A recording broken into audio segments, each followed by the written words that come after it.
I want to talk to you about the 5 levels of delegation and how to build a business that runs without you through the right effective way of actually delegating as a business owner. Now, I have led hundreds of people and delegated and made almost every mistake on the planet. But basically, I found a few things that actually work.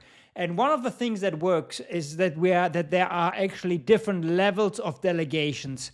I've found 5 levels, and in this video I want to kind of give you the pyramid of the 5 levels of delegation. Now, if you still feel stuck doing 50-euro tasks, basically this will set you free, because it will kind of show you exactly what you need to do to break through so that you can actually work on higher paying tasks. And we are always talking about, building a self-managing business, and delegation, people, is a key factor in that. Now, there is something to be said about playbooks and systems, and I go into great depth about this as well. But if you don't have the people thing right, and it starts with the delegation, and if you feel like you have delegated in the past and it hasn't worked, I'm sorry to tell you, but most probably it was your fault and not your employee's fault.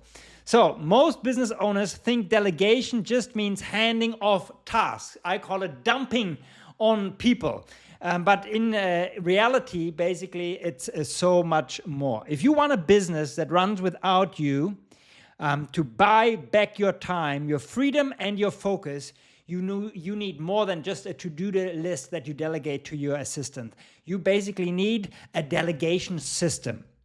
And that's basically what I want to show you. But not all delegation is created equal. It's not the same to book a flight that maybe your assistant does as leading a project. When you delegate something to your assistant, it looks very different than delegating something where you want an employee, a team member, to actually lead a project for you. Answering emails isn't the same as owning a KPI, a key performance indicator, to be the owner of that KPI.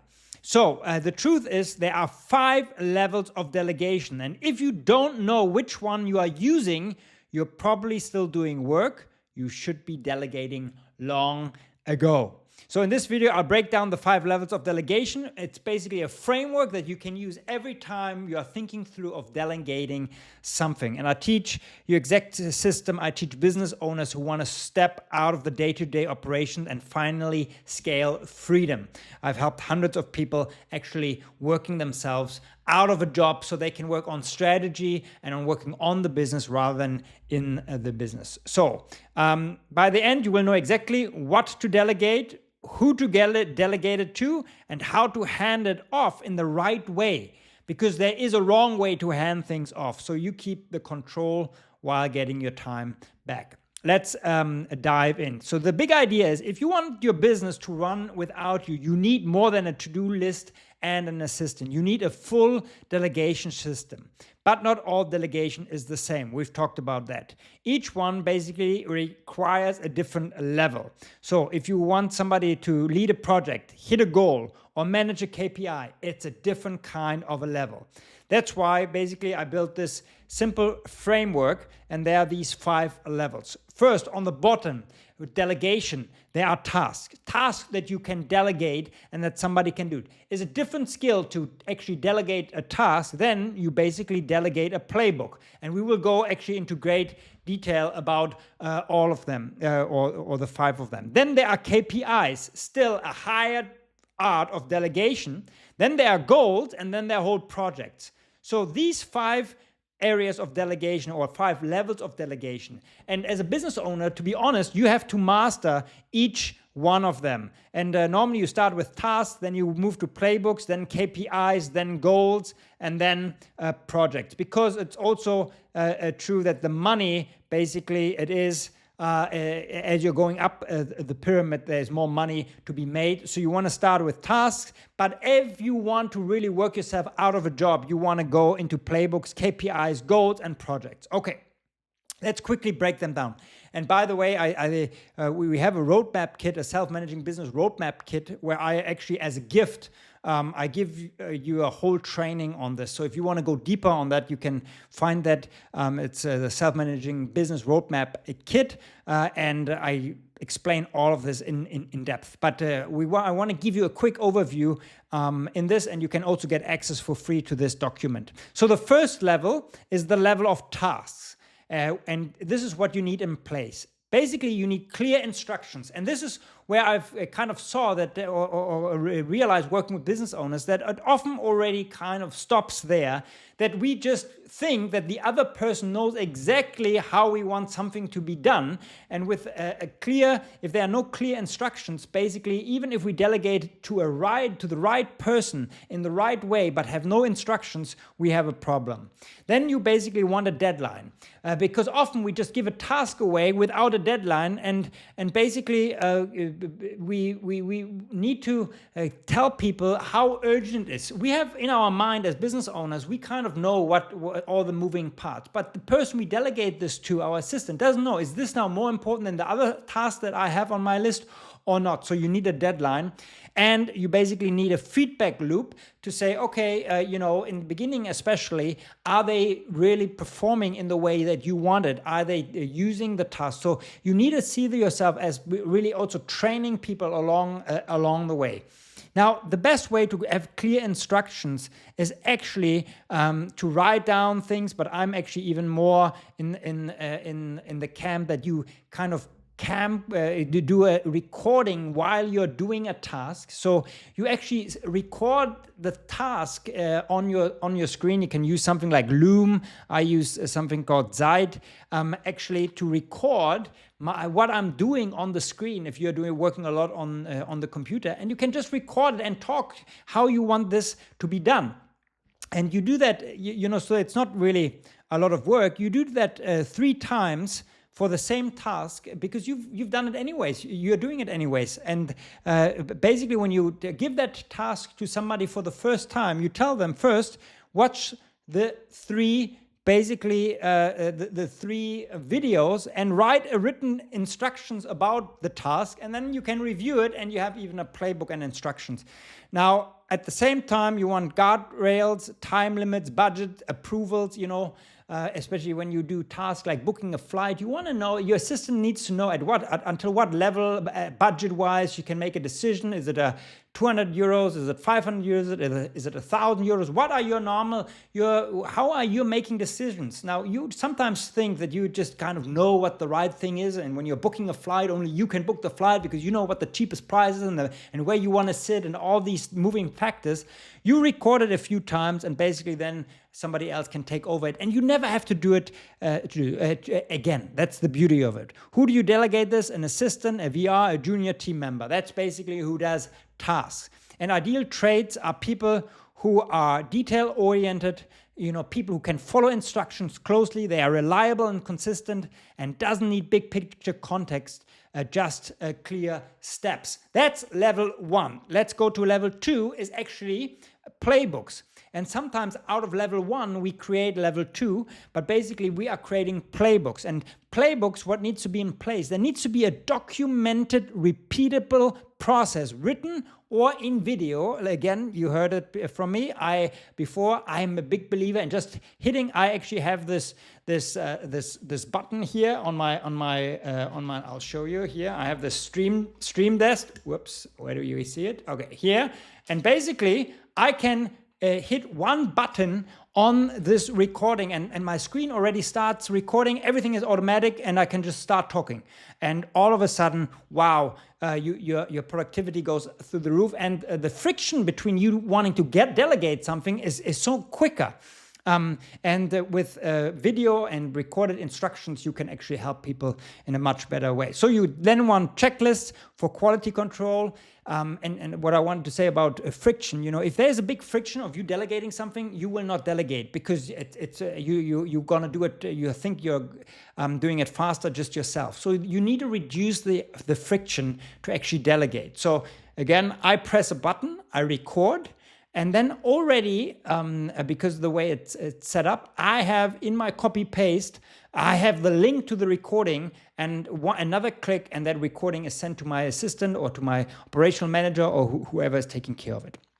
You need clear ownership of who is doing, who is basically who does what and who is overseeing it. So you need somebody who owns the playbook. And then you need a central place to store the playbooks, an internal wiki, a SOAP system, standard operational system where they're all there. So who do you delegate this? You can do this to assistants, operational staff, and mid-level managers who can own a playbook. So you basically, in that first phase of any business or any project, you are creating the project. You are creating the process.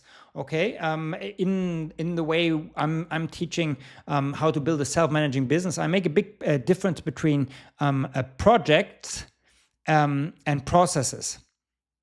And projects you can delegate, but it's at the highest level. A process you can already delegate at level 2. And people who start in wanting to actually build a self-managing business often make the mistake, and they are starting with projects. They want to delegate a project and they are really frustrated. Normally, you as the business owner have to create the project, and out of the project, it moves into a process. And then the process is repeatable, and you basically can give it to somebody and they can execute it. So traits you need somebody who's process driven, good with instructions, open to feedback, and handles repetition well because they are following instructions. That's level 2, the playbooks. Level 3 is KPIs. What do you need in place? So key performance indicators. So a number basically that you want to give to somebody and say, you know what, you are in charge of this number. You need clear objections basically tied to each KPI so that really they know what's happening and how to they can get to the KPI. So sometimes when I see KPIs, basically if the person you are delegating it to can't control that KPI, you can't really hold them accountable. I mean, then they just kind of always going to push that responsibility away. You need the right metrics. Okay, they need to be measurable, relevant, and actionable. The right KPIs, the performance check-ins and dashboards. So they basically, we kind of teach that you need a 5-minute CEO dashboard, so to speak, that in 5 minutes you actually see what's happening in your business and what's not happening in your business. And that person should always update the dashboard themselves so that you know what's happening. Ownership and accountability. It's really, they are now moving into the responsibility area. So they are owning these KPIs. And then there's thresholds, targets, warnings, red zones. So I'm a big believer in basically having people on the scorecard put things in red, in green and in yellow. So if something is green, everything is on target. If something is in yellow, basically it's not on target, but it's not a real problem. If it's in red, it's something we need to have a meeting about.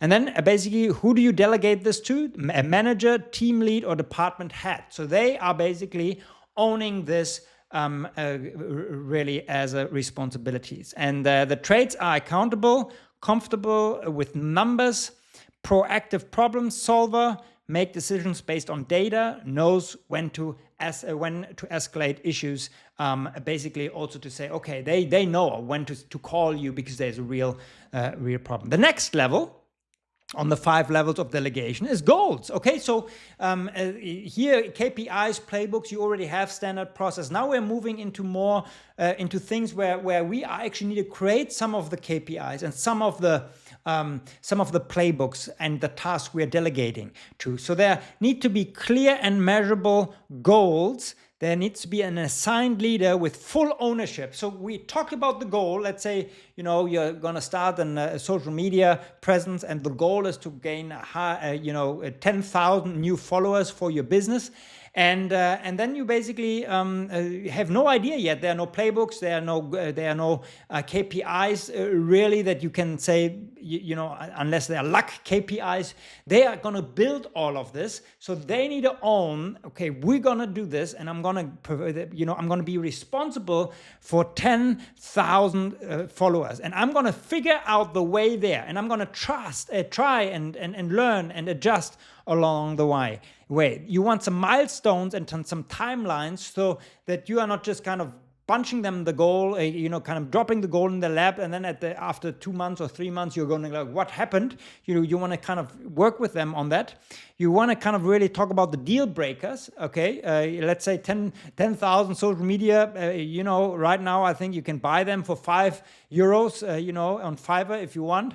And that would be a deal breaker. So that would be a non-negotiable. Don't buy followers. You want to create them, basically. Resources. Okay, if I want 10,000 followers, what kind of resources, budget, people, tools do I need and have available so that I actually can own this goal and not later say, you know what, if you would have given me the money or the access to the team, basically I would have done it. No, you need to basically give them the resources. And then the full context, why this goal matters. They need to understand the why, because they're going to run against some problems, some walls, there will be some bottlenecks, and they need to know why they are going to fight through that. So that's basically goals, how to delegate goals. And you see, you really want a trusted leader with a track record or a department head to say, you know what, I'm gonna perform. They are really wanting to kind of own this themselves. So ideal traits are strategic thinker, driven by results, strong communicator, leads teams well because they will actually get access to resources and solves problems independently. They are not the people who are going to ask you for everything. Basically, they are go-getters. So that's the fourth level. And now the last level, basically, that I just want to mention, and that's the level of projects. And projects are basically, under a project, you would have more than one goal. And you would have multiple KPIs and multiple playbooks. And some things are already maybe established and others you basically are creating out of the blue. And that's the highest form of actually delegation, and the highest form of you actually leading your team is actually to give them a whole project with clear project briefing, vision, goal, timeline, resources. Define your project leader, who exactly is the project leader. You create success and failure criteria so that they know exactly what you want. You do have a communication plan, a budget and resources alignment, and full decision-making authority because you know you can trust them. And you basically want to delegate that to senior leaders, project managers, external expert that you really kind of know, okay, they will perform for you. And the ideal traits are high ownership mindset. Okay, they really gonna own this, calm under pressure. They know it's not all gonna work out. It's not smooth sailing. You can't have this, a VA doing this. There is somebody really who owns this. And strong leadership and coordination. They really know how to get things done, and they make clear decisions and handles ambiguity well, because it's not all clear. So that's really what you want. And so by now, I hope you see that you've made the mistake, because I've made the mistake in the past, that on these 5 levels of delegation, I have sometimes delegated, something to a leader who could have handled level 4 or level 5, and I've given them a task or a playbook. If you would give me a playbook to kind of run, I would be not happy with you.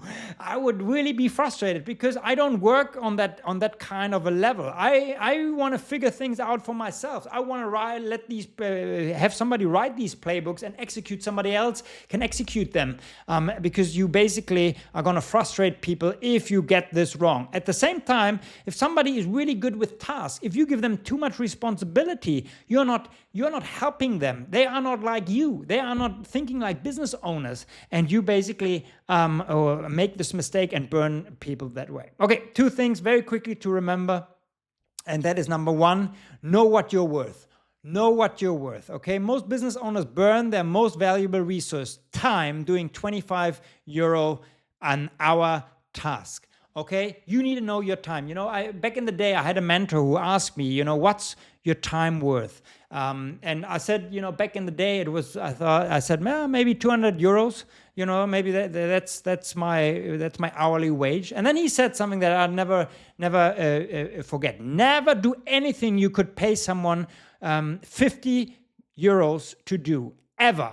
So he said, if your price is 200 an hour, okay, let's always have that 1/4 kind of a thumb rule. And he said, if you can delegate something for 50 euros, somebody else should be doing it because you are worth 200. And so otherwise you're not a good steward of your resource. Okay. Now, basically I raised my internal rate to 1,000 euros an hour. And I asked myself, is this worth 1,000 euros? Basically 1/4 of that is 250 euro. So if I can delegate something for 250 euros an hour, I need to delegate it so that I can buy back my time. And there's a great book by Dan Martell, Buy Back Your Time. He goes into this as well. Great book that I can recommend. But basically, you need to know what your number is and then be ruthless about delegating this. And then number 2, be okay with 80%, okay? Get off your high horse. 80% is freaking awesome if it's done by somebody else. We are all perfectionists. That's normally what got us to that first level of our business success.